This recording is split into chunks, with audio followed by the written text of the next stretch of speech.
Salut, aujourd'hui on se retrouve pour une nouvelle vidéo et comme vous l'avez vu à mon visage, j'ai eu une énorme flemme de me maquiller pour cette vidéo, j'avoue. Et puis je me suis dit que voilà, se montrer au naturel sur YouTube, c'est pas plus mal non plus. Alors si vous avez lu le titre de cette vidéo, je tenais déjà à vous dire que ce n'est pas une vidéo pour me plaindre, pour me faire passer en tant que victime ou quoi que ce soit, mais au contraire c'est vraiment pour exposer un problème de la société et mettre la lumière sur les choses que l'on ne dit pas. Alors cette idée de vidéo m'est venue en fait en début de semaine, voilà, parce que j'ai une baisse de morale en ce moment, ça va pas super bien, je vous l'avoue, voilà. Et en fait, j'avais envie d'en parler sur Instagram. D'ailleurs, si vous ne me suivez pas sur Instagram, allez-y, vraiment, ça me fera vraiment très plaisir. Et j'ai longuement hésité en fait à poster ma story par rapport au fait que j'allais pas spécialement vraiment très bien. Et je me suis dit, j'ai réfléchi et je me suis dit, j'ai médité sur justement cette pression. Pourquoi est-ce que j'ai si peur de poster une story en disant que je vais pas bien? Pourquoi j'ai cette pression? Et pourquoi j'ai peur d'être jugée, peur de vous perdre, peur de plein de choses en fait. Et j'ai réfléchi à ça, je me suis dit, bah tiens, je vais faire une vidéo à ce sujet parce que je trouve ça vraiment très important. Il faut savoir quand même que je vous ai posé en sondage sur Instagram si vous aussi vous ressentiez cette pression au quotidien. Et vous avez été très nombreux à me répondre que oui, donc voilà, je suis vraiment pas la seule et je suis vraiment contente de faire cette vidéo qui j'espère vous aidera un petit peu. Alors si vous ne voyez pas de quelle pression je parle, je vais vous donner quand même quelques exemples. Alors évidemment ça s'applique à une situation où vous avez un coup de blues, une baisse de morale, un petit coup de déprime, voire même la dépression, mais là encore c'est différent parce que c'est vraiment très grave, c'est une maladie mentale. Donc par exemple, quand quelqu'un vous envoie un message du style « Coucou, tu vas bien ?» et que vous n'arrivez pas à dire non, en fait, vous n'osez pas dire non et vous répondez machinalement oui, et d'ailleurs c'est toujours ce qu'on fait, on répond toujours oui alors que finalement, je me demande si vraiment derrière le « ça va », il y a vraiment une intention de savoir si la personne va bien. Mais ça, c'est encore un autre sujet.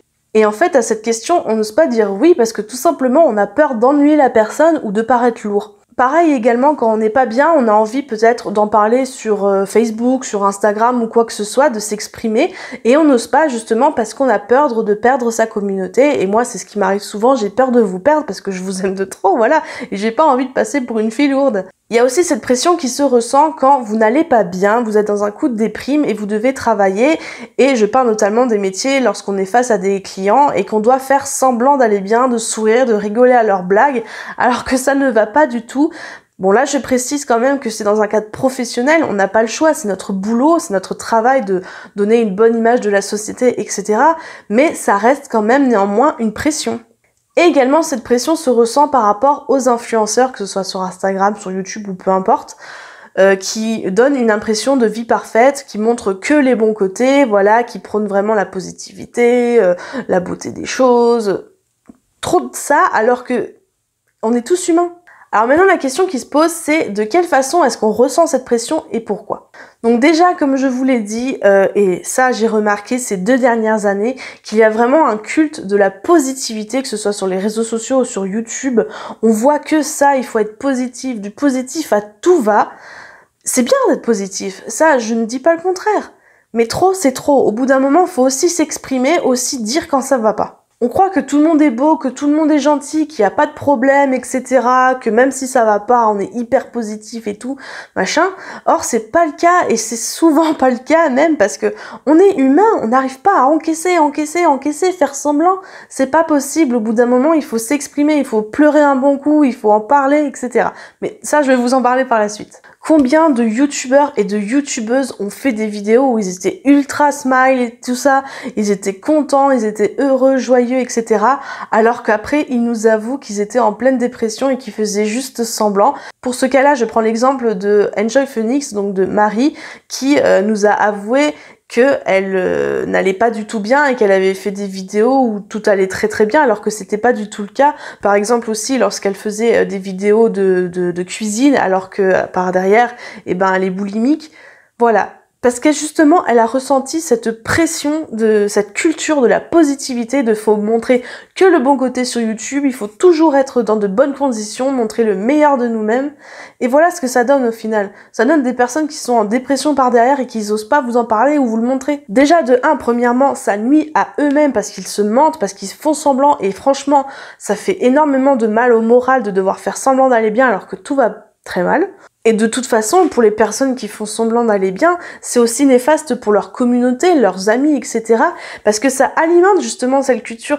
Les personnes qui voient ces personnes toujours positives, etc., ils se disent, bah moi, merde, je vais pas bien, bah du coup, je vais devoir faire semblant, parce que elle va toujours bien. C'est trop bizarre, moi, je suis tout le temps triste, etc. Et en fait, ça fait qu'alimenter cette culture. Et du coup, on ne s'autorise plus à aller mal. Et ça, je trouve ça hyper grave. Alors attention, je tiens quand même à préciser que je ne prône pas la négativité, la tristesse, la dépression. Non, je dis pas que c'est bien tout ça. Au contraire, c'est très bien d'être heureux, de pouvoir rebondir sur les choses, d'être bien dans son corps, bien dans sa peau, bien dans sa tête. C'est extrêmement bien et je félicite les personnes qui sont comme ça. Mais il faut aussi admettre que ça ne va pas de temps en temps.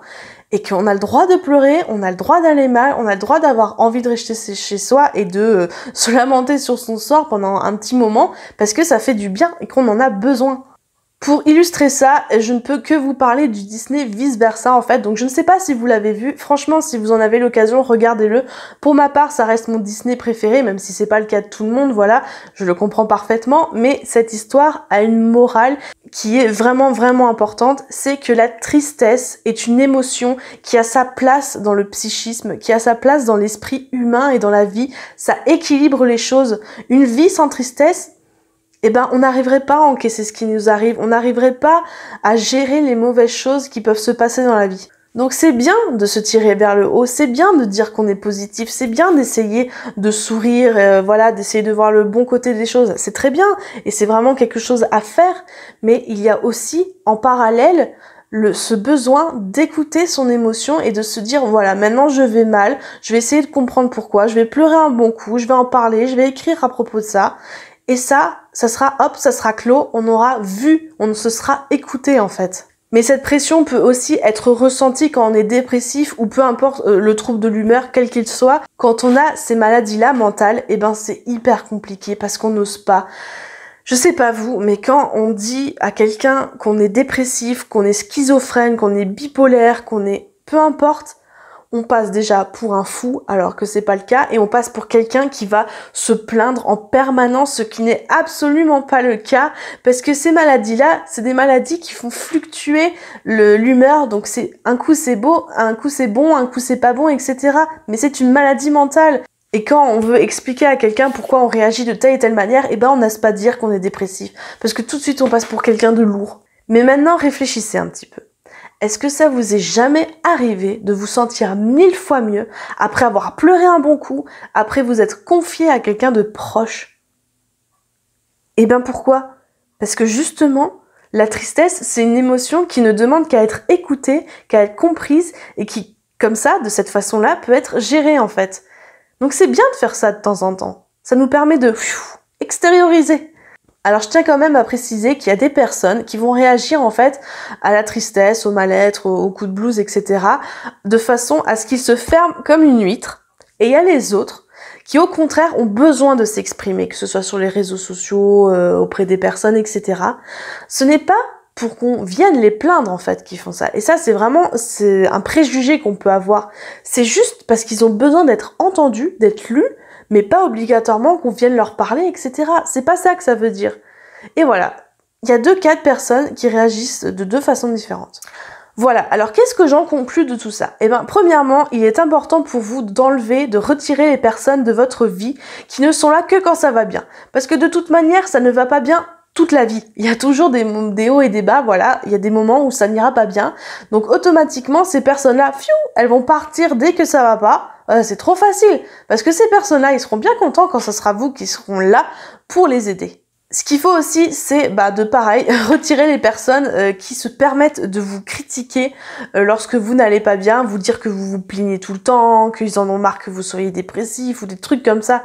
Je peux comprendre qu'au bout d'un moment, ça soit fatigant. Je peux comprendre ça. Vraiment, quand une personne est au plus bas de sa crise de dépression, par exemple, c'est insoutenable.